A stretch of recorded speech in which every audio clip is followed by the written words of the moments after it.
तो student class 9th, आइए देखते हैं लेसन नंबर 1 से कुछ इस प्रकार के क्वेश्चन है। P बटे Q में परिवर्तित कीजिए। तो इसको हम किस प्रकार से हल करेंगे? देखिए इसमें 2-3 तरीके के क्वेश्चन दिए हैं, तो हम बारी बारी से समझाएंगे। आज ये 2 क्वेश्चन से समझा रहे हैं, इसके बाद नेक्स्ट और 2 क्वेश्चन नेक्स्ट वीडियो में समझाएंगे। तो देखिए इसको किस प्रकार करें। देखो इसको करने के 2 तरीके हैं। एक तो है कंपटीशन वाला जो क्वेश्चन होता है, उसको हम केवल 2 लाइन के अंदर ही वो सॉल्व हो जाता है। ठीक है, तो कंपटीशन वाला बाद में बताएंगे आप लोगों को, लेकिन सबसे पहले ये मेथड समझ लीजिए। ठीक है आप लोग, तो इसको किस प्रकार से हल करेंगे हम। सबसे पहले जो भी इसमें ये दिया हुआ है, ठीक है, इसको पढ़ते हैं बार। क्या दिया, क्या लिखा हुआ है? बार। ठीक है, ऊपर जो अंडरलाइन टाइप का दिया हुआ है अपर लाइन, तो इसको हम क्या पढ़ते हैं? बार पढ़ते हैं। बार का मतलब वो संख्या को बार बार लिखना, इस तरीके से आप कह सकते हो। ठीक है, रिपीटेड संख्या है वो संख्या क्या है? रिपीटेड है। ठीक है, उसको बार बार हम रिपीट कर सकते हैं। तो इसको, ये जो संख्या दिया हुआ है, हो सकता है यहाँ पर शून्य दिया हो तो उससे कोई फर्क नहीं है, 0.04 दिया हो, इस तरीके से भी दिया हो सकता है। ठीक है, तो दशमलव के पहले शून्य का हम कोई इतना मोल नहीं रहता है। ठीक है, यहाँ पर हम क्या करेंगे, अब इसको हम x मानेंगे। ठीक है, x बराबर इस संख्या को हम मान लेंगे, तो यानी 0.4। अब यहाँ पर बार लगा हुआ है, तो इसको हम बार बार लिख सकते हैं। जितनी बार हमारी इच्छा करेगा हम उतने बार लिख सकते हैं, डॉट डॉट करके। और इसको हम मानते हैं इक्वेशन नंबर 1, समीकरण 1 हम इसको मान लेते हैं। ठीक है, अब हमको ये देखना है कि कितने जो नंबर है वो रिपीट हो रहे हैं। ठीक है, एक ही इसमें नंबर है जो बार बार रिपीट हो रहा है, तो जितने नंबर रिपीट होते हैं हम उतने ही जीरो से, यानी 10 के आगे, 1 के आगे जीरो लाकर गुणा करते हैं। अगर 2 नंबर रिपीट हो रहा है तो हम 100 से गुणा करेंगे। एक ही नंबर बार बार रिपीट हो रहा है तो 10 से गुणा करेंगे। ठीक है, इस चीज का हम ध्यान रखेंगे। अगर बीच में कोई संख्या आ जा रही है रिपीटेड, दशमलव और रिपीटेड नंबर के बीच, दशमलव और रिपीटेड नंबर के बीच अगर कोई संख्या आ रही है, तो पहले हम अपने दशमलव को रिपीटेड संख्या के पास पहुंचाएंगे, तब जाकर हम उसको समीकरण मानकर हल करेंगे। ठीक है, तो आइए पहले सिंपल तरीके से इसको समझते हैं। तो हमने इसको क्या करेगा, 0.444 डॉट डॉट लगाकर इसको समीकरण 1 मान लिया है। ठीक है, अब देखिए क्या करेंगे। इसमें एक ही नंबर बार बार रिपीट हो रहा है, तो हम लिखेंगे समीकरण 1 में दोनों पक्षों में, दोनों पक्षों में 10 से गुणा करने पर, 10 से गुणा करने पर, आपको पता ही होगा, अभी हमने बताया कि 10 से गुणा क्यों कर रहे हैं। ठीक है, क्योंकि एक ही नंबर बार बार रिपीट हो रहा है। ठीक है, इसलिए हमने 10 से गुणा किया। 2 नंबर बार बार रिपीट होंगे तो 100 से गुणा करेंगे। ठीक है, अब देखिए यहाँ पर क्या हो जाएगा, x गुणे 10 बराबर 0.444 डॉट डॉट गुणे 10। ठीक है, अब यहाँ से 10 से गुणा करेंगे तो ये 0.1 स्थान इधर आ जाएगा। ठीक है, यहाँ 10 से x का करेंगे तो क्या हो जाएगा, 10x। ठीक है, अब यहाँ पर क्या हो जाएगा, 4.44 डॉट डॉट डॉट, इस तरीके से हम लिख सकते हैं कितनी भी बार। इसको समीकरण हम 2 मान लेंगे। अब क्या करेंगे, लिखेंगे समीकरण 2 में से समीकरण 1 को घटाने पर, लिखेंगे समीकरण 2 में से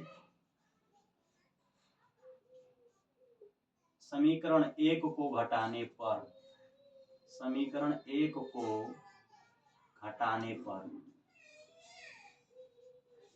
ठीक है, घटाएंगे तो यहाँ लिखेंगे 10x माइनस 2 में से 1 को घटा रहे हैं तो यहाँ पर x। ठीक है, इसी प्रकार यहाँ पर 4.44 हम डॉट डॉट का मतलब कितनी बार भी लिख सकते हैं। ठीक है, तो यहाँ पर डॉट डॉट माइनस यहाँ पर क्या है, 0.44 डॉट डॉट। दशमलव के बाद हम ध्यान देंगे कि जो संख्या हम लिख रहे हैं, जो रिपीटेड संख्या, दोनों में समान बार ही लिखे हैं। इसमें 2 बार लिखे हैं डॉट 4 को, तो इसमें भी हमने 2 बार ही लिखा है। अब इनको घटाएंगे तो घटाएं, 10 में से 1x जाएगा, कितना बचेगा, 9x बचेगा। कितना बचेगा, 9x बचेगा। इसी प्रकार 0.44 में से 4.4 में से 0.44 को घटा लेंगे, तो हम घटा कर देख लेते हैं। ठीक है, कहीं पर भी घटा कर देख लीजिए। मान लीजिए यहाँ पर घटाते हैं हम तो 4.4, 4 में से 0.44 को घटाएंगे तो ये बन जाएगा 0, दशमलव के नीचे दशमलव तो ये आ जाएगा 4। ठीक है, इसी प्रकार जब हम घटाएंगे तो क्या बचेगा, 4 बचेगा। ठीक है, यहाँ क्या बचेगा, 4, यानी x बराबर क्या हो गया, 4/9। ये हमारा उत्तर हो गया। अर्थात हम 0.4 को 4/9 हम लिख सकते हैं।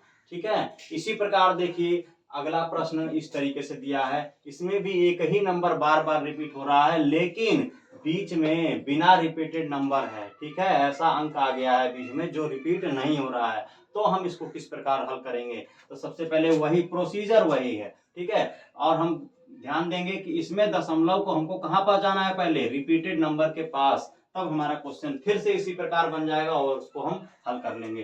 ध्यान मानेंगे हम x बराबर 0.355, यानी एक ही संख्या पे ऊपर बार लगा हुआ है तो उसी संख्या को हम बार बार लिख सकते हैं, 3 को नहीं। जिसके ऊपर बार लगा है केवल उसी को हम बार बार लिख सकते हैं। तो यहाँ क्या हो जाएगा, 5 कितनी बार भी लिख सकते हैं आप, dot dot dot equation number 1।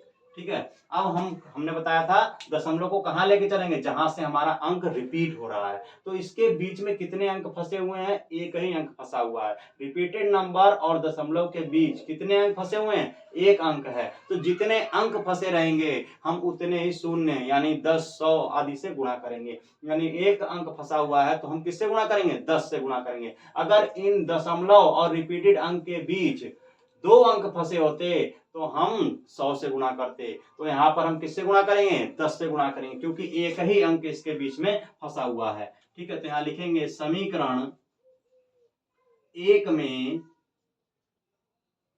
10 से गुणा करने पर, 10 से गुणा करने पर, ठीक है, गुणा करते हैं तो x गुणे 10 बराबर 0.355 डॉट डॉट गुणे 10।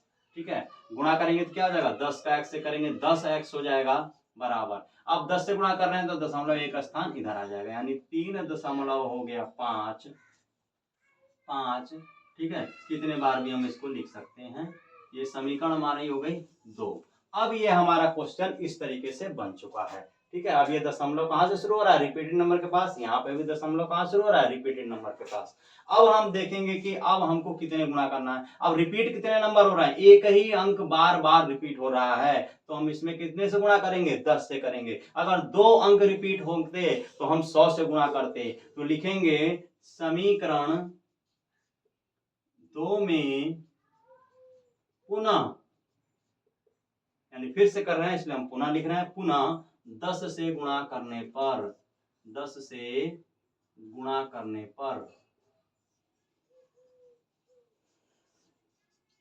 10 से गुणा करने पर, तो किस प्रकार गुणा करेंगे यहाँ, 10x गुणे 10 बराबर 3.555 डॉट डॉट गुणे 10। ठीक है, तो फिर से क्या हो जाएगा, एक स्थान दशमलव आगे चला जाएगा। तो 10 धाम 100x, यहाँ कितना हो गया 100x। ठीक है, बराबर एक स्थान दशमलव उधर पहुंच जाएगा, तो 3.555 डॉट डॉट समीकरण नंबर 3। अब हम यहाँ लिखेंगे समीकरण 3 में से समीकरण 2 को घटाने पर, हमको इस समीकरण से अब मतलब नहीं रहेगा। अब हमारा समीकरण इन्हीं दोनों, यही दोनों समीकरण हमारे काम की हैं। तो यहाँ लिखेंगे समीकरण 3 में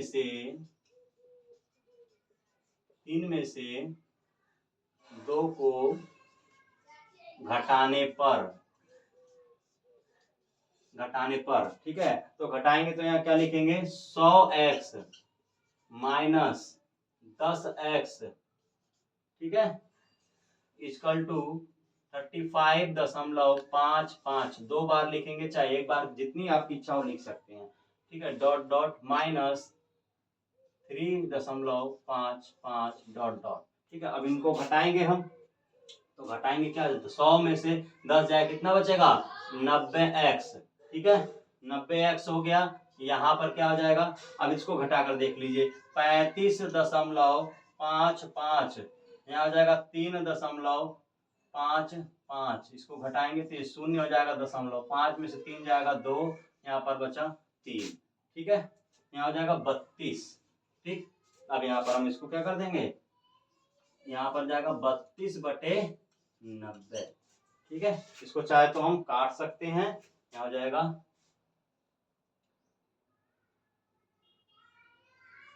2 कम 2, 2 छक 12 होगा, 2 चौक 8 और 2 पचे 10, यानी 16 45, ठीक है।